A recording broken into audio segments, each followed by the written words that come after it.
ជាប្រកាសចំហយ៉ាងរងមាំមិនទទួលស្គាល់ការប្រើប្រាស់កម្លាំងបាយនៅព្រំដែនដែលថៃបំពេបំពេញយកទឹកដីកម្ពុជាទាំងអំបាលបានថតបង្ហោះបង្អួតសម្ងាញ់ប្រាប់គេឯងថាថៃឆ្លៀនពៀនបានចេញចេះតំបន់នេះតំបន់នោះជាដើមដល់ទងជាតិរបស់ខ្លួនឥឡូវនេះទងជាតិទាំងនោះកំពុងតែស្អុយពេញពិភពលោកតែម្ដងម្សិលមិញអាចារ្យសេរាខ្ញុំបានធ្វើវីដេអូមួយឃ្លីបបញ្ជាក់ថាកេរ្តិ៍ឈ្មោះកិត្តិយសរបស់ប្រទេសថៃកំពុងតែល្បីល្បាញជុំវិញពិភពលោកតែម្ដងប៉ុន្តែល្បីខាងអាសោចគេល្បីខាងឆ្លៀនពៀនយកទឹកដីរបស់គេបាទនៅលើសមរភូមិដែលថៃដាក់ទូកុងតឺន័រនៅភូមិជោគជ័យជាដើមនោះគ្រាន់តែជាការលួចប្លន់យកទឹកដីកម្ពុជាប៉ុណ្ណោះបាទនៅក្នុងនោះផងដែរប្រិយមិត្តជាទីមេត្រីនៅក្នុងពាក្យរាជរដ្ឋាភិបាលកម្ពុជាហើយសកម្មភាពយោធាថៃដាក់ទូកុងតឺន័ររៀបបលាលួសដល់ទងជាតិថាគឺជាការបំពេញនិងកិច្ចព្រមព្រៀងដែលបានឯកភាពកន្លងទៅលោកថាកម្ពុជាមិនទទួលស្គាល់នោះទេទង្វើកែប្រែបន្ទាត់ព្រំដែនដោយប្រើប្រាស់កងកម្លាំងបែបនេះបាទនេះគឺជាអ្វីដែលភាគីកម្ពុជាមិនទទួលស្គាល់ជាដាច់ខាតចំពោះការ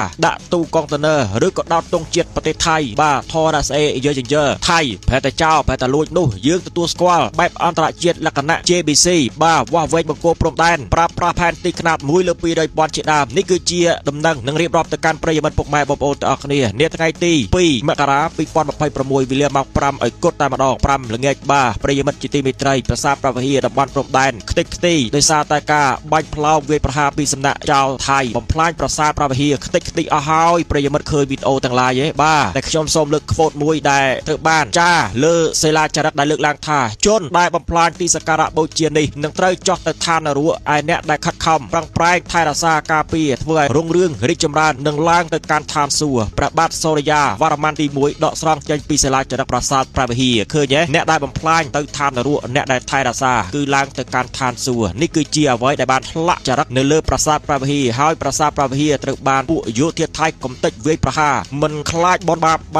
ប្រកម្មជននរកស្អីទេបើវាមិនបានវាកំទេចចោលតែម្ដងអាហ្នឹងគឺចរិតស៊ីនខាងបាទពួកថៃពួកចង្រៃនោះបាទយករូបសំណាក់អសុរកាយព្រាយបិសាចយកមកគោរពបូជាកម្ពុជាគោរពព្រះពុទ្ធសាសនាបាទសាសនាដែរគេឲ្យតម្លៃដូចហិណ្ឌូក៏គេឲ្យតម្លៃបាទ 1200 លានអ្នកឯណោះពួនរាណោះយើងនៅតែថែរក្សាការពារបាទនៅប្រាសាទព្រះវិហារនៅអង្គរវត្តជាដើមដែលមានលក្ខណៈបែបសាសនាហិណ្ឌូយើងមិនទៅវាយកំទេចបំផ្លាញនោះទេមានតែថែរក្សាបាទក៏ប៉ុន្តែពួកចរិតស៊ីនពួកចរិតពិតរបស់ថៃកំទេចវាយប្រហារព្រះវិស្ណុបាទព្រះនារីប្រាសាទព្រះវិហារជាដើមចឹងទេនឹងត្រូវបណ្ដាសាពីប្រាសាទពីបុព្វបុរសខ្មែររបស់យើងដែលនិយាយមិញជនដែលបំផ្លាញទីសក្ការៈបូជានឹងត្រូវចុះទៅឋាននរកឯអ្នកដែលខិតខំប្រឹងប្រែងថែរក្សាធ្វើឲ្យរីកចម្រើននឹងឡើងទៅកាន់ឋានសួគ៌បាទប្រិយមិត្តជាទីមេត្រីសូមនិយាយពាក់ព័ន្ធទៅនឹងរឿងបាទនៅថ្ងៃនេះយើងឃើញថារឿងស្ងប់ស្ងាត់ក៏ប៉ុន្តែស្ថានភាពនៃចំនួនកម្ពុជាថៃកំពុងតែស្ថិតនៅក្នុងគេថាសមរភូមិការទូតផ្លូវច្បាប់ហើយពេលនេះបាទក៏ប៉ុន្តែមិនដឹងជាម៉េចមកដែរម្សិលមិញក្រសួងការពារជាតិកម្ពុជាបានបង្ហោះពាក់ព័ន្ធទៅនឹងការថតរូបភាពមូលដ្ឋានទ័ពឬក៏លេនដ្ឋានកងកម្លាំងប្រដាប់អាវុធកម្ពុជាឬក៏គេថាសភាវុធកម្ពុជាហាមថតបង្ហោះទៅកាន់ចឹងទេវាជាសញ្ញាមួយពមៀតផងដែររឿងនេះដែលជាការចេញសារពីក្រសួងការពារជាតិកម្ពុជាហាមថតបង្ហោះបាទសភាវុធយោធាកម្ពុជានៅលើបណ្ដាញសង្គមប្រិយមិត្តតោះទៅសម្ដាប់ពាក់ព័ន្ធទៅនឹងកម្ពុជាបង្ហាញចំហររងមាំលើការងារព្រំដែនជាមួយប្រទេសថៃគឺការវាស់វែងត្រូវធ្វើដោយសន្តិវិធីនិងមិនទទួលស្គាល់ការប្រើប្រាស់កម្លាំងបាយដណ្ដើមយកដីគេឯងនោះទេដោយថៃធ្វើបច្ចុប្បន្ននេះប្រិយមិត្តគណៈកម្មការចម្រុះខណ្ឌសីមាព្រំដែនគោកយើងហៅថា JBC បាទ JBC ហ្នឹងគឺមានន័យថាម៉េចគណៈកម្មការចម្រុះខណ្ឌសីមាព្រំដែនគោករបស់កម្ពុជាបានប្រកាសជាថ្មីនៅការបដិញ្ញាចិត្តក្នុងការជំរុញការងារវាស់វែងនិងបោះបង្គោលព្រំដែនជាមួយភាគីថៃឲ្យបានឆាប់ជាទីបំផុតបាទក្នុងសេចក្តីថ្លែងការណ៍ដែលប្រកបទៅដោយអត្ថន័យយុទ្ធសាស្ត្រកម្ពុជាបានសង្កត់ធ្ងន់ថាគោលដៅចម្បងគឺសន្តិភាពយូរអង្វែងប៉ុន្តែបានប្រមានយ៉ាងច្បាស់ថាកម្ពុជានឹងមិនទទួលស្គាល់ការកែប្រែខ្សែព្រំដែនណាមួយដែលកើតចេញពីការប្រើប្រាស់កម្លាំងយោធានោះឡើយចឹងទេសូមថៃមេត្តាជ្រាបពីកម្ពុជាមិនទទួលស្គាល់នៅអ្វីដែលថៃឯងវាយបំពានយកទឹកដីគេនោះទេបាទការប្រកាសរបស់ JBC បង្ហាញពីភាពចាំបាច់ក្នុងការដោះស្រាយបញ្ហាព្រំដែនដែលនៅសេសសល់ឲ្យបានឆាប់រហ័សការជំរុញឲ្យមានការអនុវត្តការងារវាស់វែងឲ្យបានឆាប់បំផុតគឺជាយុទ្ធសាស្ត្រដើម្បីបញ្ឈប់ភាពមិនច្បាស់លាស់នៅតាមតំបន់ព្រំដែនដែលជាប្រភពនៃភាពតានតឹងរវាងប្រទេសទាំងពីរអស់ជាច្រើនទសវត្សរ៍មកហើយប្រិយមិត្តបាទថៃវា តែងតែរឹករឿងជើងដើម្បីអីបង្កើនសាមគ្គីភាពផ្ទៃក្នុងរបស់ថៃចឹងទេយករឿងព្រំដែនកម្ពុជានេះមកធ្វើជាការថាការតាក់ទាញទៅកាន់ប្រជាជនថៃឲ្យមករួបរួមបាទកុំឆ្លោះទាស់តែងផ្ទៃក្នុងរបស់វាប៉ុន្តែកម្ពុជារបស់យើងវេទនាបាទវេទនាផ្លូវចិត្តវេទនាគ្រប់សពបែបយ៉ាងដោយសារតែថៃវាបករឿងនេះចឹងទេវាស់វែងបញ្ចប់សពគ្រប់ឲ្យអស់ទៅបាទតាមបណ្ដោយព្រំដែនកម្ពុជាថៃទៅមិនមកទេសម្រួលគ្នាបាទធ្វើម៉េចកុំឲ្យឆ្លោះគ្នាបន្តទៀតគ្រាន់តែថៃដឹងថាគេគិតមិនបាទដំណឹងវាឈប់អត់ប្រិយមិត្តអ្នកចំណេញមើលឃើញថានេះគឺជាកិច្ចខិតខំប្រឹងប្រែងរបស់កម្ពុជាក្នុងការនាំយកចំនួនពីសមរភូមិមករកតុកចរចាវិញដើម្បីកាត់បន្ថយហានិភ័យ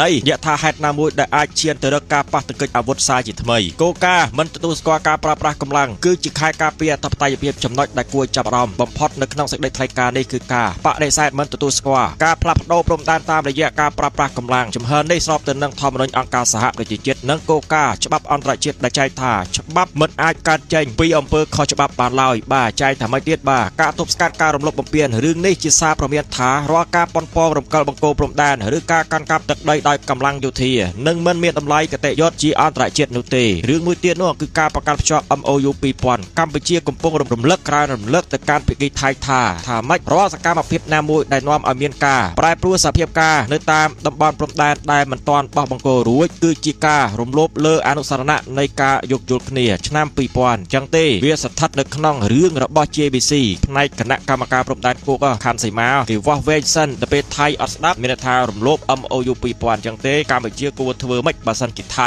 រំលោភអញ្ចឹងហើយថៃនិយាយថាម៉េចរដ្ឋាភិបាលបច្ចុប្បន្នហ្នឹងគឺរដ្ឋាភិបាលបន្តសន្នមានថាចាំផ្ទះទៅពេលអញ្ចឹងគេគិតថាចាំរដ្ឋាភិបាលថ្មីរដ្ឋាភិបាលពេលក្រោយចាំគិតគូរអញ្ចឹងហើយអាហ្នឹងវាគ្រាន់តែចន្លេះរបស់ថៃដើម្បីតាក់ទាញប្រជាប្រិយភាពផ្ទៃក្នុងពួកអាកង្កែបក្នុងអណ្ដូងតែប៉ុណ្ណោះបាទឃ្លាដែរថាសន្តិភាពយូរវែងមិនមែនគ្រាន់តែជាពាក្យស្លោកនោះទេប៉ុន្តែវាគឺជាគ្រឹះនៃស្ថិរភាពសេដ្ឋកិច្ចសម្រាប់ប្រជាពលរដ្ឋដែលរស់នៅតាមបណ្ដោយព្រំដែនជាពិសេសតំបន់ប្រាសាទតាកបីបាទភូមិជោគជ័យអីជាដើមហ្នឹងឬក៏តំបន់ប្រាសាទនានានៅក្នុងដែននៃប្រទេសកម្ពុជាជាប់នឹងប្រទេសថៃប្រិយមិត្តការកំណត់ព្រំដែនច្បាស់លាស់នឹងនាំមកនៅការអភិវឌ្ឍតំបន់ព្រំដែនប្រែក្លាយតំបន់ចំនួនទៅជាតំបន់ពាណិជ្ជកម្មទេសចរបាទកាត់បន្ថយកងទ័ពនៅពេលដែលព្រំដែនច្បាស់លាស់តម្រូវការវត្តមានយោធាច្រើនលើសលប់នឹងត្រូវកាត់បន្ថយដែលជួយសម្រាលបន្ទុកជាតិនេះគឺជាអ្វីដែលកម្ពុជាលើកឡើងចង់បានសន្តិភាពយូរវែងការអភិវឌ្ឍសេដ្ឋកិច្ចបាទក៏ប៉ុន្តែថៃបើសិនជាថៃហ៊ានតែធ្វើរឿងនឹងដាច់ស្រេចជាមួយកម្ពុជាគ្មានស្អីអួតអាងបាទប្រើប្រាស់រឿងនឹងទៅអួតប្រាប់ប្រជាជនថៃទៀតនោះទេអញ្ចឹងទេអត់ដឹងថាមិនដែររឿងនេះកម្ពុជាយើងសូមតែមកសុកសូមតែ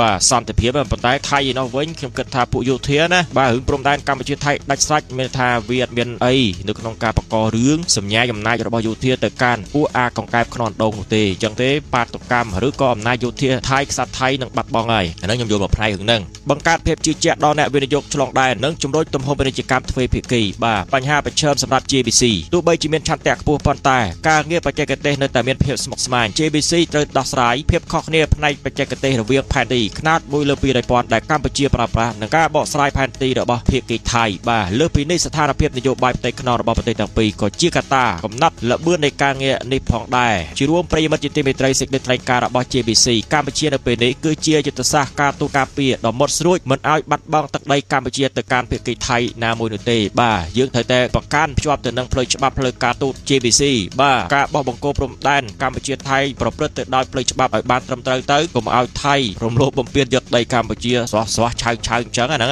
លក្ខណៈប្រើប្រាស់កម្លាំងកម្ពុជាបានបង្ហាញពិភពលោកថាខ្លួនជាប្រទេសដែលគោរពច្បាប់អន្តរជាតិនិងចង់បានសន្តិភាពប៉ុន្តែក្នុងពេលជាមួយគ្នាក៏មិនទន់ជ្រាយចំពោះការប្រើប្រាស់កម្លាំងបាយមកគៀបសង្កត់លើបញ្ហាអធិបតេយ្យភាពទឹកដីនោះដែរនេះគឺជាអ្វីដែលភាគីកម្ពុជារបស់យើងលើកឡើងបាទពាក់ព័ន្ធទៅនឹងការមិនទទួលស្គាល់ជាដាច់ខាតចំពោះការប្រើប្រាស់កម្លាំងយកទឹកដីកម្ពុជាត្រូវតែមកប្រជុំនៅទឹកដីកម្ពុជាហើយពិចារណាពិភាក្សាគ្នា JBC វាស់វែងបង្គោលព្រំដែនខណ្ឌសីមាឲ្យដាច់សាច់ទៅថៃស្ដាប់បានអត់ស្ដាប់បានត្រូវមកកញ្ញណា